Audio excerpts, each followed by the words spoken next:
Hello बच्चों, कल जो आपका साल चल रहा था 2021 का, उसमें हमने आपको बताया था 5 का तक। आज हम आपका अगला सेट जो स्टार्ट करते हैं।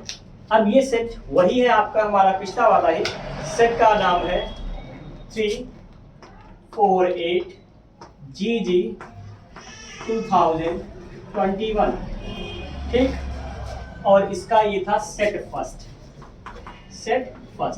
इसी का पार्ट सेकेंड आज हम बना रहे हैं। इसमें हमने आपको पार्ट फर्स्ट में 5 का तक बताया था, और आज हम आपका स्टार्ट करते हैं क्या, 5 खा। और 5 खा का जो पहला क्वेश्चन है वो क्वेश्चन हमारा है अपूर्ण प्रभाविता और सहप्रभाविता में अंतर। अपूर्ण प्रभाविता, ठीक। और दूसरा शब्द क्या दे रहा है, सहप्रभाविता। सहप्रभाविता अंग्रेजी में इसको बोलते हैं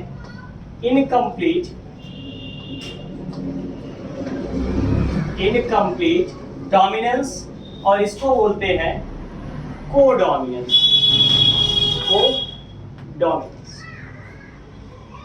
अब टर्म ही अगर आप देखें तो सीधे आपका टर्म बता रहा है क्या, अपूर्ण, यानी प्रभाविता क्या हो, पूरी ना। अब प्रभाविता पूरी नहीं होगी तो यानी प्रभाविता क्या होगी। अब अगर पूरी नहीं होती है तो यानी ये क्या करेगा, जो प्रभावी लक्षण रहेगा ये अप्रभावी लक्षण के साथ क्या कर देगा, मिक्सिंग कर देगा, ठीक।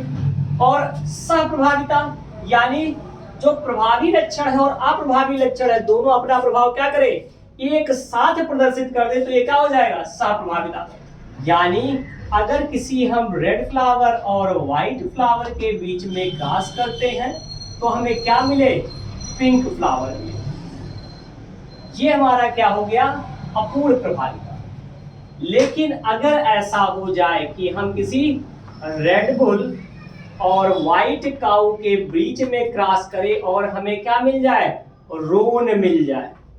रोन मीन्स होता है चितकबरा, तो चितकबरा मिल जाए तो ये क्या हो गया, ये हमारा हो गया सहप्रभाविता।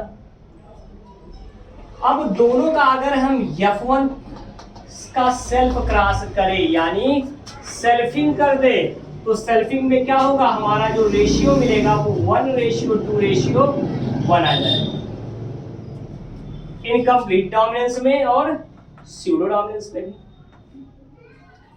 इस पर हमने आपका अलग से एक वीडियो भी बनाया है, आप उसको वहां से भी देख सकते हैं अगर आपको यहाँ पूरी बात नहीं समझ में आ रही तो इसका रेशियो कितना आ जाएगा, 1:2:1, यानी F2 जनरेशन में दोनों चीजें क्या है, लगभग सिमिलर है, लेकिन F1 दोनों का अलग है। अगर F1 में हमारे प्रभावी और अप्रभावी लक्षण आपस में मिक्स हो जाए तो ये क्या हो गया, इनकम्प्लीट डोमिनेंस, अपूर्ण प्रभाविता। और अगर F1 में हमारे क्या हो, अप्रभावी और प्रभावी लक्षण दोनों एक साथ प्रदर्शित हो जाए तो यही चीज हमारा क्या हो जाएगा, सहप्रभाविता। ये तो हो गया हमारा क्या, 5 का खा। अब हम जो 5th क्वेश्चन था इसके गा क्वेश्चन को देखते हैं। तो इसका गा क्वेश्चन पूछ रहा है कि अमीबा और मलेरिया का संचरण कैसे होता है, यानी अमीबियोसिस या अमीबिता ही आप देख लीजिए, अमीबिता और मलेरिया। तो केवल पूछ रहा है क्या, संचरण कैसे होता। तो जब संचरण की बात करें तो अमीबिता जो होता है ये दूषित जल और भोजन के द्वारा होता है, यानी कंटामिनेटेड फूड एंड वाटर। जबकि मलेरिया की बात अगर हम करें तो ये क्या करती है, अगर मादा एनाफिलीज मच्छर क्या करे, काट ले, तो इस कंडीशंस में क्या होगा, हमें मलेरिया रोग हो जाएगा। इसी का अगर पूछ लेता क्वेश्चन, चूंकि यहां तक ही पूछा, लेकिन अगर पूछ ले कि अमीबिता जो रोग है, अमीबियासिस जो रोग है, इस रोग के लिए रिस्पॉन्सिबल वेक्टर कौन है, यानी कारक कौन है, तो यह रोग उत्पन्न होता है किसके द्वारा, एंट अमीबा हिस्टोलिटिका के द्वारा। जबकि जो हमारा मलेरिया रोग है ये हमारा होता है प्लाज्मोडियम स्पीसीज के द्वारा। क्योंकि प्लाज्मोडियम की कई स्पीशीज है जो क्या करती है, मलेरिया रोक देती है, लेकिन स्पेसिलम जो होता है वो प्लाज्मोडियम वाइवेक्स के द्वारा ही होता है हमारा क्या, मलेरिया रोग।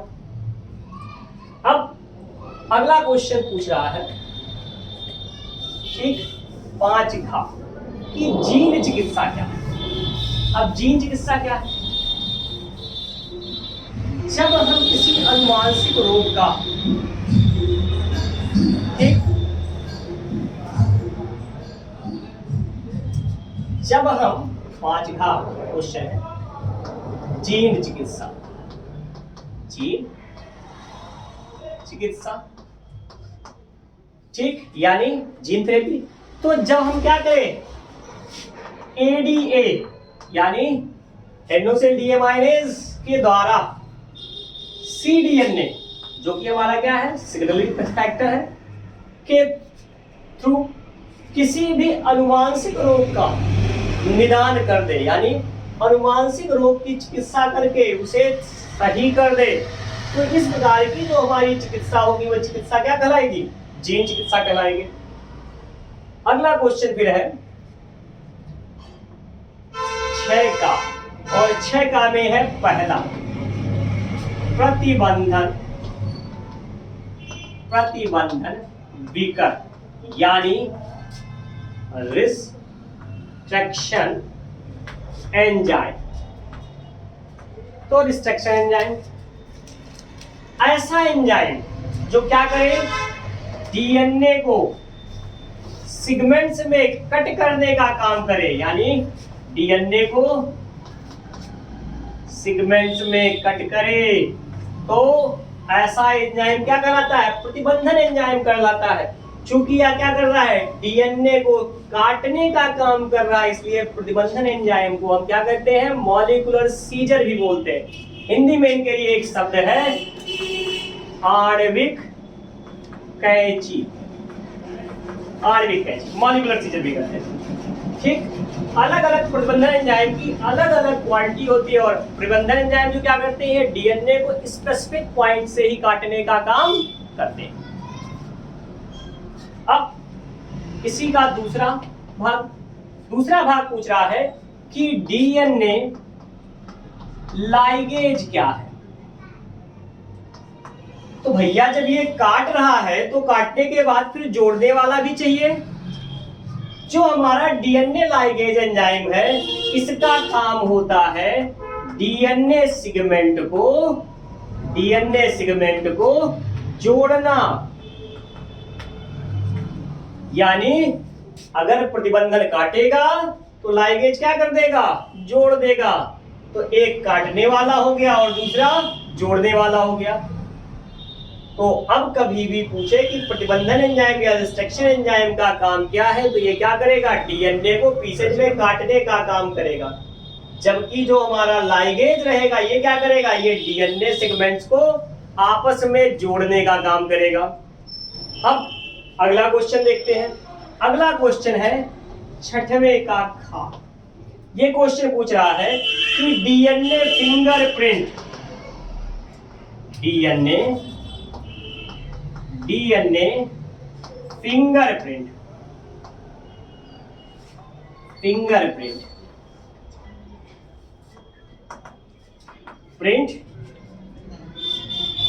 की चर्चा कीजिए। तो डीएनए फिंगरप्रिंट सीधे बता रहे, यानी जो हमें प्रिंट बनाना है वो किसका बनाना है, डीएनए का बनाना है। तो अब पहला क्वेश्चन बनता है कि हम क्यों प्रिंट बनाएंगे। तो डीएनए फिंगरप्रिंट की आवश्यकता तब पड़ती है जब कहीं हमें किसी चीज का केवल डीएनए मिल रहा हो और हमें यह प्रूव करना हो कि यह डीएनए उस स्पेशल पर्सन का है जो स्पेशल कार्य से जुड़ा हुआ है। तो यानी डीएनए फिंगरप्रिंटिंग का उपयोग अगर हम बात करें तो उपयोग यानी यूज कहां कहां कर सकते हैं। तो डीएनए फिंगरप्रिंटिंग का उपयोग हम क्रिमिनल इन्वेस्टिगेशन अब क्रिमिनल इन्वेस्टिगेशन में कौन कौन सी चीजें, यानी आपराधिक छानबीन में। तो आपराधिक छानबीन में कौन कौन सी छानबीन है, अगर कहीं मर्डर हुआ हो, कहीं रेप हुआ हो, पैतृकता का हमें निर्धारण करना हो, तो इन सबके लिए हम डीएनए फिंगरप्रिंट का यूज करेंगे। साथ ही साथ अगर हमें एंसेस्टर बताना हो, यानी किसी दो पीढ़ी को आपस में जोड़ना हो, किसी अनुवांशिक यानी ऐतिहासिक जीव का अध्ययन करना हो, तो उसके लिए भी हम क्या करते हैं, डीएनए फिंगरप्रिंटिंग का उपयोग करेंगे। जो डीएनए फिंगरप्रिंटिंग है इसके कई स्टेप होते हैं। पहला स्टेप होता है collection of sample. Collection of sample यानी जो हमारा डाटा है, सैंपल है, जिससे हम डीएनए निकाल सकते हैं, उन चीजों को पहले इकट्ठा करना, उस चीज के लिए जिसके लिए हम क्या करना चाहते हैं, फिंगरप्रिंटिंग करना चाहते हैं। फिर होता है हमारा second point separation of DNA. जो हमने सैंपल कलेक्ट किया है उससे हम क्या करें, डीएनए को अलग करें। अब डीएनए हमने अलग जब कर लिया तो जरूरी नहीं कि हमारे पास इतने अमाउंट में डीएनए हो कि हम उस डीएनए से आगे का रिसर्च काम कर सकें। तो हम क्या करते हैं, थर्ड स्टेप पर जाते हैं, और थर्ड स्टेप हमारा क्या होता है, कॉपी ऑफ डीएनए। यानी जो डीएनए है इसकी हम कई कॉपियां बना लें, ताकि अगर हमारे पास जो सैंपल है, एक स्टेप में हमारा रिसर्च कहीं सैंपल डाटा खो जाए तो हमारे पास और भी डीएनए की कॉपी रहे, ताकि आगे का काम कर सके। अगला स्टेप होता है फिर कॉपी ऑफ डीएनए के बाद फिर जो डीएनए है हम इसको क्या करते हैं, रेडियो एक्टिव। और जब रेडियो एक्टिव कर लेते हैं तो हम इसे कहां डालते हैं, इस प्रक्रिया के लिए क्या यूज करते हैं, जेन इलेक्ट्रोफोरेसिस।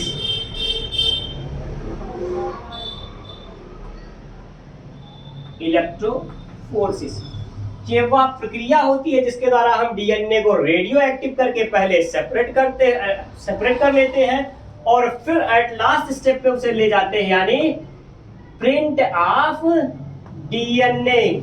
और उस डीएनए का एक प्रिंट लेते हैं, और जब वो प्रिंट हमें मिल जाता है फिर हम क्या करते हैं, मैचिंग ऑफ डीएनए प्रिंट। यानी जो कलेक्शन हमने किया था सैंपल का, कहां से, उस स्थान से जहां कोई घटना घटी हुई थी, उस डीएनए का, किससे, जिस व्यक्ति पर हमें शक है उस व्यक्ति से।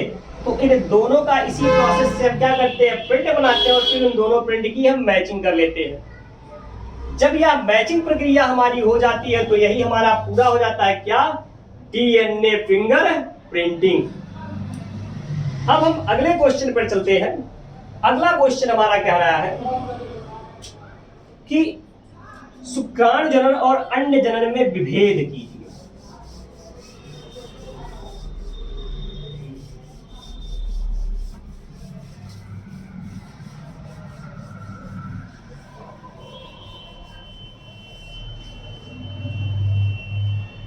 अब क्या है शुक्राणु जनन, यह है क्वेश्चन आपका 6 घ। शुक्राणु जनन अंग्रेजी में इसको कहते हैं स्पर्मेटोजेनेसिस। ये जो टर्म ही है देखिए, तो स्पर्मेटो मीन्स होता है स्पर्म, हिंदी में कहते हैं शुक्राणु, और जेनेसिस यानी टू सिंथेसिस यानी निर्माण करना। तो क्या हो गया कुल मिला के, फॉर्मेशन या सिंथेसिस ऑफ स्पर्म, यानी शुक्राणु निर्माण की प्रक्रिया को ही हम क्या कहते हैं, शुक्राणु जनन कहते हैं। अब यह प्रक्रिया कहाँ होती है, तो शुक्राणु जनन की प्रक्रिया जब भी होती कहाँ होती है, ये टेस्टिस में संपन्न होती है, टेस्टिस में वृषण। और टेस्टिस कहाँ पाया जाता है, तो टेस्टिस पाया जाता है कहाँ, टेस्टिस सैक में। ठीक, यह कैसा आर्गन है अगर पूछ ले तो यह आर्गन होता है क्या, मेल आर्गन होता है। अब इसी क्वेश्चन में फिर दूसरा पूछ रहा है अंड जनन क्या है? अंड जनन क्या है? अंग्रेजी में इसको बोलते हैं oogenesis। टर्म ऊ मीन्स होता है ओवम, और ओवम मीन्स होता है क्या? अंडा। Genesis means to synthesis, to synthesis यानी वही जो आपने पहले लिखा है, निर्माण करना। यानी अगर हम क्या करें, किसका निर्माण करें, ओवम का निर्माण करें या एग का निर्माण करें, तो यही प्रक्रिया क्या कहलाएगी? oogenesis कहलाएगी, अंडजनन कहलाएगी। अब यह प्रक्रिया कहाँ होगी? तो यह प्रक्रिया संपन्न होती है कहाँ? ओवरी यानी अंडाशय में। यह कौन से आर्गन का पार्ट होगा? तो यह पार्ट होगा किसका? फीमेल आर्गन, फीमेल आर्गन का पार्ट होगा। अगला क्वेश्चन पूछ रहा है, क्वेश्चन नंबर 7, कि एक संकरण के माध्यम से मेंडल के पृथक्करण नियम की व्याख्या कीजिए। तो अब क्वेश्चन आपको ही पता है कि मेंडल जो थे, इन्होंने कितने नियम दिए थे? तो मेंडल ने 3 नियम दिए थे। ठीक, मेंडल ने 3 नियम दिए थे। पहला क्या था? प्रभाविता का नियम था। दूसरा क्या था? पृथक्करण का नियम था, पृथक्करण का नियम था। और तीसरा हमारा नियम क्या था? स्वतंत्र अपव्यूहन का नियम था। तो ये 3 नियम दिए थे मेंडल ने। स्पेशली क्वेश्चन किस पर पूछा गया? क्वेश्चन पूछा गया है कि पृथक्करण के नियम की व्याख्या कीजिए। और पृथक्करण का जो नियम था, मेंडल ने 3 क्रॉस दिए थे। पहला था एक संकर क्रॉस, दूसरा था द्विसंकर क्रॉस, और तीसरा था त्रिसंकर क्रॉस। स्पेशली कुछ कहा गया है एक संकर क्रॉस की सहायता से। एक संकर क्रॉस यानी मोनोहाइब्रिड, यानी जो हमारे लक्षण है वो कितने होने चाहिए? 1। मेंडल ने अपने रिसर्च के लिए किस पौधे को लिया था? तो पी प्लांट लिया था, पी प्लांट लिया था।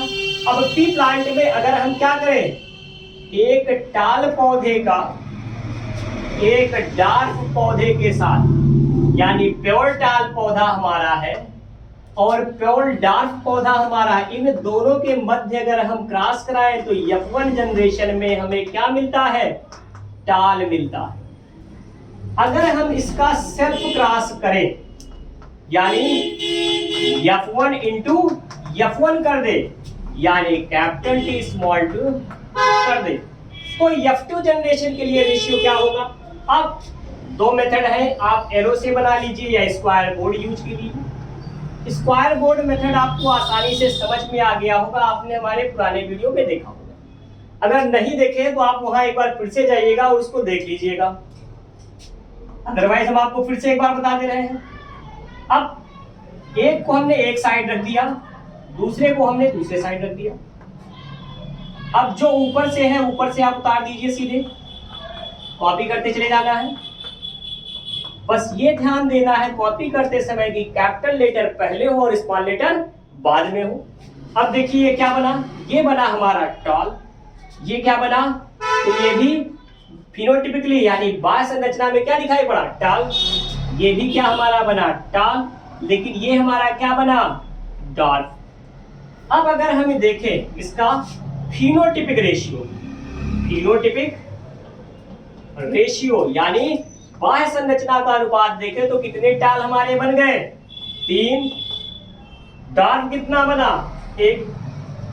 अगर हम इसका जीनोटिपिक रेशियो देखें, जीनोटिपिक रेशियो यानी आंतरिक संरचना का अनुपात या जीनिक संरचना का अनुपात, तो यहां हमें देखिए 1 शुद्ध लंबा मिला, 2 हमारे हाइब्रिड मिल गए और 1 हमें क्या मिला? शुद्ध बौना मिला। यानी जीनोटिपिक रेशियो कितना हो गया? 1:2:1। चूंकि यहां हमें शुद्धता भी प्राप्त होती है, इसलिए मेंडल के पृथक्करण नियम को या एक संकर क्रॉस को हम एक और नाम देते हैं और वो क्या होता है? शुद्धता का नियम, यानी लॉ ऑफ प्योरिटी भी हम इसको कहते हैं, जिसमें हम क्या कर रहे हैं, जो हमारा F2 जनरेशन है उसमें हम बीजों की शुद्धता को भी क्या कर रहे हैं? प्रदर्शित कर दे रहे हैं। ठीक, अगला क्वेश्चन है फिर क्वेश्चन नंबर 8। क्वेश्चन नंबर 8 कह रहा है कि डीएनए एक आनुवांशिक पदार्थ है, इसे सिद्ध करने हेतु अपने प्रयोग के दौरान हर्शे व चेज ने डीएनए और प्रोटीन में कैसे अंतर स्थापित किया। तो इसके लिए हमने एक फुल वीडियो बना रखा हर्शे और चेज के एक्सपेरिमेंट पर, वो आप देख लेंगे। वो स्पेशली वीडियो आपका इसी एक्सपेरिमेंट पर ही बना है। अगला क्वेश्चन है, परजीवी जंतु को परिभाषित कीजिए, ऐसे जंतुओं से मानव को क्या लाभ है, जो कि क्या है इसका अंतिम क्वेश्चन है। अब देखिए परजीवी जंतु,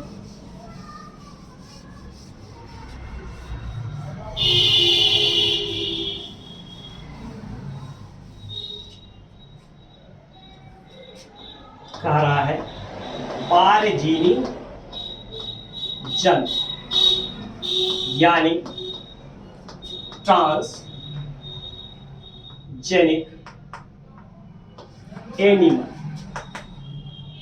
एनिमल।